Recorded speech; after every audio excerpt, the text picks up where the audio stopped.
po nating gamitin ang oras ng impeachment court sa pagpapaliwanag o sa pagtatanggol ng ating mga sarili simula pa po noong nakaraang linggo. Because the time we waste here to defend ourselves, defend what we believe or what have you, is an injustice to the Vice President. Yung oras po na ito dapat ilaan natin sa pakikinig sa depensa ng Vice Presidente, sa mga akusasyon laban sa Vice Presidente, hindi po pagdidepensa sa mga sarili natin kung tayo inaakusahan ng kung anong mga ahensya, kung tayo po ay may mga kaso, may mga investigasyon. That the matter be referred to the Senate as a legislative body. So we share, we move for the previous, yes, we call for the previous question, Mr. President. Senator Judge Cayetano. I think the presiding officer ruled that we will take it up later on, but if Senator Judge Pangilinan will insist, then I have to object on a point of order. Rule 6 says, the last part, the provisions of the rules of the Senate and the revised rules of court shall apply suppletory whenever applicable. And in the rules of the Senate, whenever the senator feels threatened or anything happens, whether pinatayan ng aircon, whether may nakatutok na barel or sinaran ng pinto, he can rise on a point of personal and collective privilege. We didn't do that para umikli. Now, if we're going to argue today rather than ask them about due process with a simple manifestation from Senator Padilla na hindi totoong binabastos o binabaliwala ang ombudsman.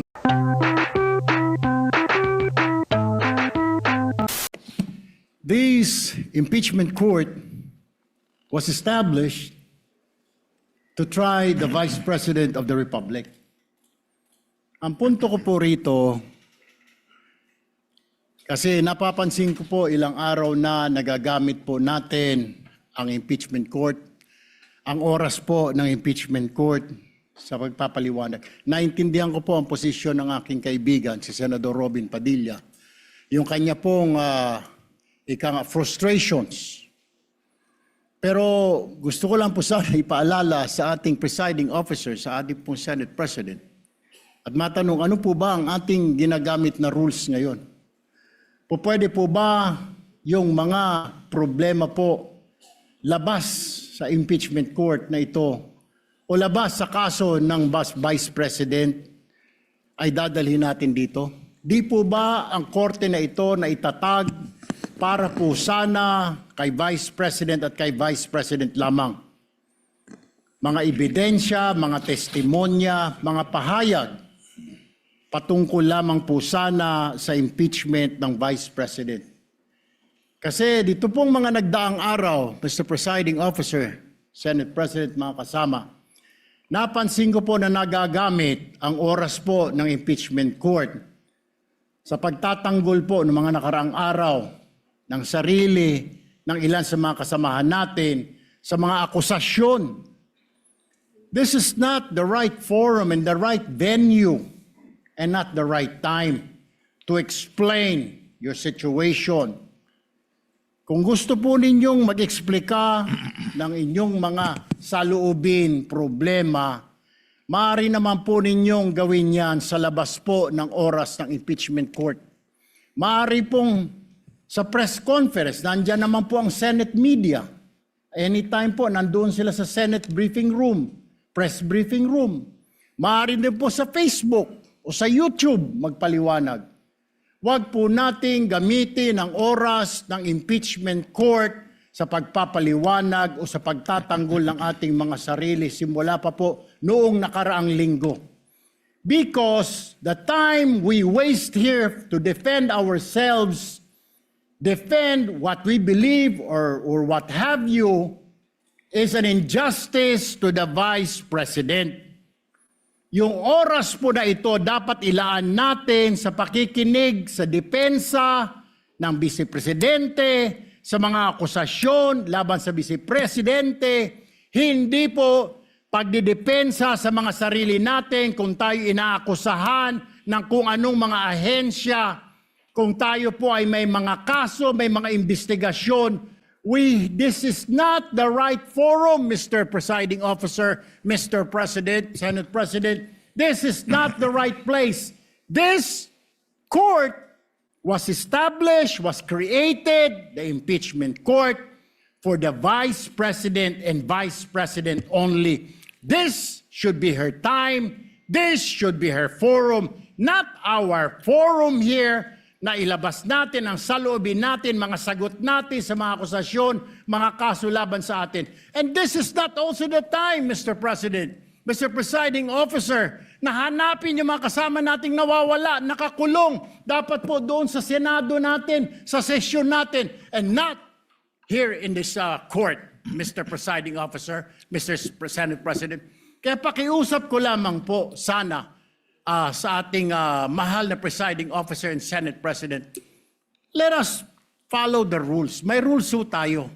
Kung hindi naman ho patungkol sa Vice President na sasabihin natin, hindi naman po patungkol sa depensa o prosekusyon ng Vice Presidente natin, then wag na ho natin payagan na magsalita pa po dito because nasasayang. Because every minute, every hour that we waste away from the defense or from the prosecution of the case of the Vice President, it is injustice. It is called injustice to the Vice President, to her family, yung anguish, yung kanyang sama ng loob, yung oras na nakabinbin ang kaso na ito. Let us do this impeachment trial as quickly as possible. If we have to clear the Vice President, then let's clear her. If we have to prosecute, then prosecute her with the evidence kung meron. Not waste our time kung ano-anong sinasabi natin dito to protect ourselves, to defend ourselves. This is not the right forum, Mr. Presiding Officer. Kindly wind up, Mr. Senator Senate Judge President. Erwin Tulfo. This is not the right forum for us to defend ourselves. Bring it somewhere else. Bring it to the press. Bring it to the social media, but not here. Thank you, Mr. President. The remarks of the gentleman are noted. Earlier, Senator Judge Allen asked to be recognized. Are you yielding in favor of Senator Judge Padilla? And thereafter, Senator Judge Soto. Thereafter, Senator Judge Thank you, Padilla Mr. before the Presiding chair Officer. makes a ruling on the matter. Yes, Senator Judge Allen Cayetano is recognized. Thank you. I'm happy. You may proceed, sir. I'm happy I finally heard Senator Judge Erwin Tulfo is concerned about the justice or injustice to Vice President Sara. That's good news. Regarding the waste of time here, sabi ni Senator Joker Arroyo, it is useless to argue a legal point with a non-lawyer. When Senator Marcoleta brought that up here, nagkaroon ng commotion. Senator Miriam stood up here many times and said, kaya ka nga nagpo 4 years na law school at nagbabar. So let me give my own interpretation.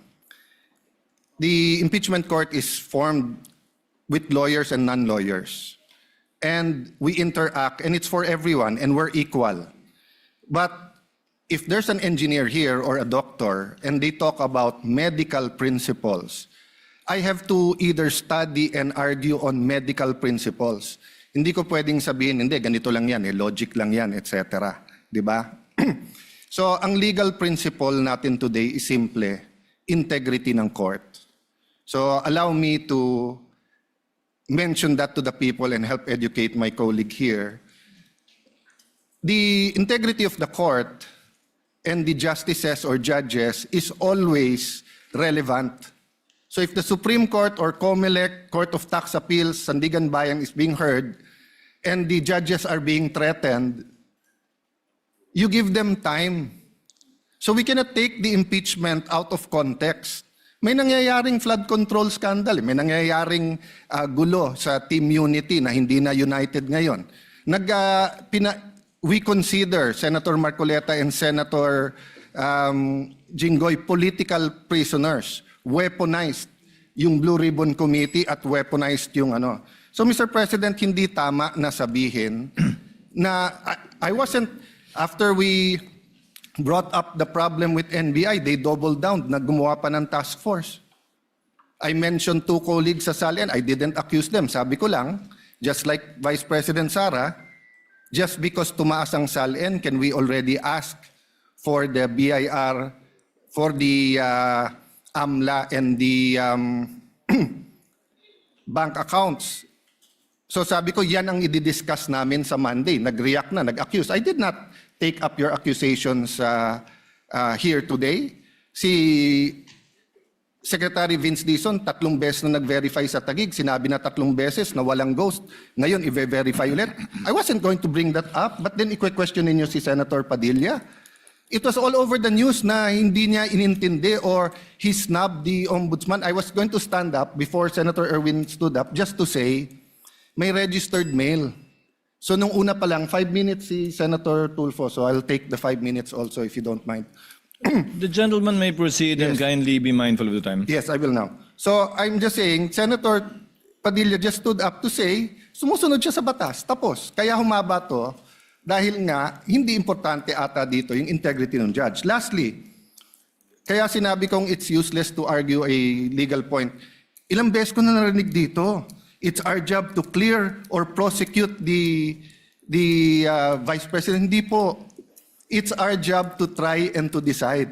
It's the prosecution's job to try to prosecute, and it's the defense job to convince us na wala. Our job is to try and to decide. And when you decide, you acquit or you convict. Why is that important? These are legal terms. Hindi pwedeng yung nanonood na law student ngayon sasabihin, trabaho pala ng judge to clear or to prosecute. Thank you, Mr. Presiding Officer, Mr. Senate President. Thank you, Senator Judge Alan Cayetano. His remarks are noted. Senator Judge Soto, thereafter, Senator Judge Padilla, thereafter, the presiding officer shall make a ruling. You may proceed, sir. You have 2 minutes. Yeah, thank you, Mr. President, the presiding officer. I do not have 4 years of law, but I have 29 years of lawmaking. And I move that the manifestations of that we have heard be referred to the Senate proper. We will act on it at the proper time, Your Honor. Thank you. Your remarks are noted. Senator Judge Padilla is recognized. You may proceed, sir. You have 2 minutes. Maraming salamat po, aming tagapamahalang hukom. Ito pong kasuotan natin sa mga oras na ito, hindi lamang po ito nire-represent ang impeachment ng ating pangalawang Pangulo. Ang nire-represent po nito ay ating karapatan bilang mga Pilipino at unang-una na ang due process. Ito po yun ang ibig sabihin. Kaya ikaw ay pangalawang Pangulo, ikaw ang Pangulo, ikaw ay Senator Judge, ikaw ay magsasaka, ikaw ay mangingisda, kailangan may due process. Yung pong nangyari sa akin, na ako po ay nahusgahan na kaagad bilang Senator Judge, ang pinaglalaban po natin, integridad ng korte na ito at ng mga Senator Judge. Kaya sana po wag nating kalimutan na ang bawat Pilipino ay may karapatan, lalong-lalo na sa usapin na ikaw, ako, sa oras na ito, ay Senator Judge. Yun lamang po, napakaiksi lang. Due process, mga mahal kong kaibigan, mga mahal kong kababayan, maging prosecution, maging defense, sa ating lahat, huwag nating kalimutan, pantay-pantay tayo sa batas. Maraming salamat po. Senator Judge Pangilinan, what is your pleasure, sir? Yes, just a very quick manifestation, Mr. Presiding Officer. Earlier, former Senate President Soto moved that these matters be referred to the Senate. This is precedent, actually. During the Estrada impeachment trial, the father of Senator Cayetano, Alan, Senator Rene Cayetano, made a manifestation regarding a case that was supposedly being prepared, a criminal case to be filed against him. It was raised in the impeachment court, but ultimately the impeachment court agreed that the manifestation was referred to the Senate as a legislative body. So there is precedent for this. Yes, the court allowed then Senator Rene Cayetano to make his manifestation, but eventually it was resolved that the matter be referred to the Senate as a legislative body. So we share. We move for the previous. Yes, we move. We call for the previous question, Mr. President. Senator Judge Cayetano. I think the presiding officer ruled that we will take it up later on, but if Senator Judge Pangilinan will insist, then I have to object on a point of order. Rule 6 says, the last part, the provisions of the rules of the Senate and the revised rules of court shall apply suppletory whenever applicable. And in the rules of the Senate, whenever the senator feels threatened or anything happens, whether pinatayan ng aircon, whether may nakatutok na barel or sinaran ng pinto, he can rise on a point of personal and collective privilege. We didn't do that para umikli.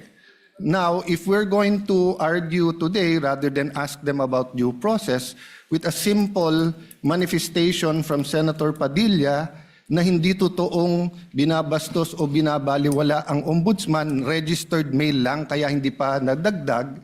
So, hindi kami ang nagwe-waste ng time. We can have a caucus, we can talk about it. You want to debate that now? With the permission of Senator Judge Pangilinan, to abbreviate the proceedings, May I just, Mr. President, because I was alluded to, Mr. President. May I just very quickly, Mr. President, Rule 6 on... you may proceed, sir. Thank you, Mr. President. Rule 6 of our impeachment rules, Mr. President, which was quoted by Senator Cayetano as being suppletory. Mr. President, that refers to evidence, rulings on evidence in the impeachment trial. It does not refer to privileged speeches. Therefore, the suppletory nature of the rules of court, as well as the Senate rules, refer to matters pertaining to evidence and no other, Mr. President. But in the spirit of liberality, we will allow that. That's precisely why we did not object when he spoke last week. But let us not abuse the liberality of this court, Mr. President. With the permission of Senator Judge Tulfo Erwin, the chair will make a ruling because I believe it is also his position not to prolong this matter in discussing collateral matters not pertaining to the articles of impeachment that we are hearing and trying before the impeachment court. The chair rules that the manifestation of Senator Judge Padilla shall remain in the records. We cite as a precedent to the precedent mentioned by Senator Judge Pangilinan, where the speech of the late former Senator Rene Cayetano was not expunged from the record, but referred to the Senate as a legislative body where it may be taken up. I ask the indulgence of the parties to this case. Wala po kasi kaming session. Ito lang po ang pagkakataong nakakapagsalita at nagkikita-kita kami habang recess kami. Pero umaasa ako, within hearing distance of my colleagues, na kapag nag-resume na po ang Senado sa susunod na linggo matapos ang sona ng Pangulo, may pagkakataon na po ang bawat miyembro ng Senado bilang senador, hindi bilang senator judge, na mailabas yung mga hinaing o anumang nais nilang sabihin kaugnay sa anumang nagaganap o nangyayaring hindi tama sa kanila o ginagawa laban sa kanila. And that, I think, is the proper forum for us to ventilate, discuss, look into, and if necessary, investigate the allegations and or accusations against senator judges in their capacity likewise as senators. So ordered.